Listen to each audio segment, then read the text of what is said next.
यथ वीडियोस मज कर आब गोश बिल्कुल सिंपल आसान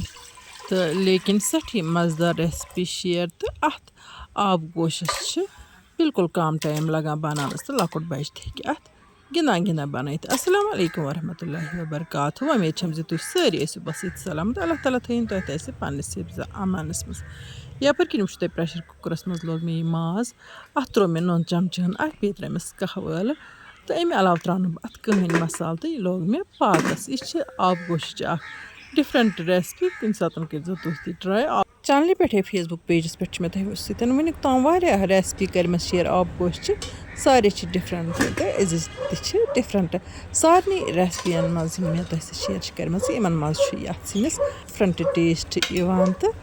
मतलब मगर सारी टेस्ट बड़ बेहतरीन तो मज़ेदार। आब गोश गि म्यूट गसन तेल आब गोश आसान तुम वो कि अत माजस लज पाकन तो यह वोल मे गैस पे बोन सीटी जोर दिन पत अम पत लोग मे यपरी अथ कुकरस मज यह ओम ददन यह गो दो सह माज थो मे बेकिस पानस मज फिर अथ अमिस ददस मज त्रो मे यह मिल्क पाउडर काशफ तो अम पत दिस मे अत खलन खलन यह रलावन बह ददस सह दद ग्रकन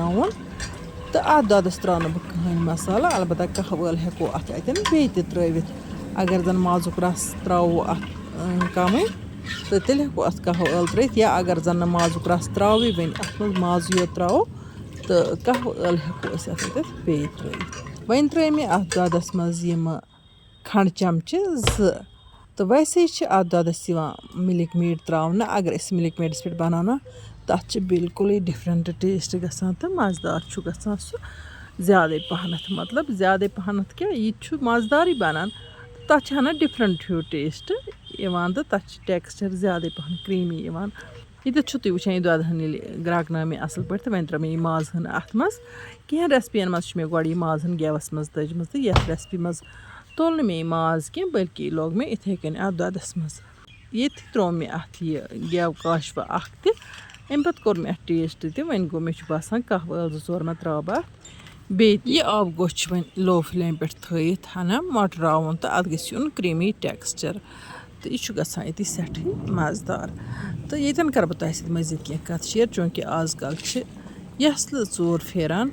तो अस तूर आमत अमे दह रात ये दह मे सुबह पत यह सुबह लट यह आब गोश वीडियो रिकॉर्ड कर यह सह शब 23 जुलाई तो 24 जुलाई दरमियान अथ शबस मज चूर यम जन निकाब लगित आय सनिस आंगनस मज और योर करान कोशिश करान यम कर शंगन चूँकि अल्लाह ताला सज मेहरबानी अल्लाह ताला हेस दिवान चतुर कोर महसूस कि आंगनस मज कह मोमेंट गसान अकि लटि दिज नजर तो यम छाय होल बिठमित त्रो बे आराम तो बे मोमेंट गसन तो आखिरकार वो दीदो यह निकाब तो पत कड़ अमिस लार यह चलनो अमिस दिस मे आवाज़ मे दमस ये क्या तीनिक चूर ऐ लायक ये कहें तो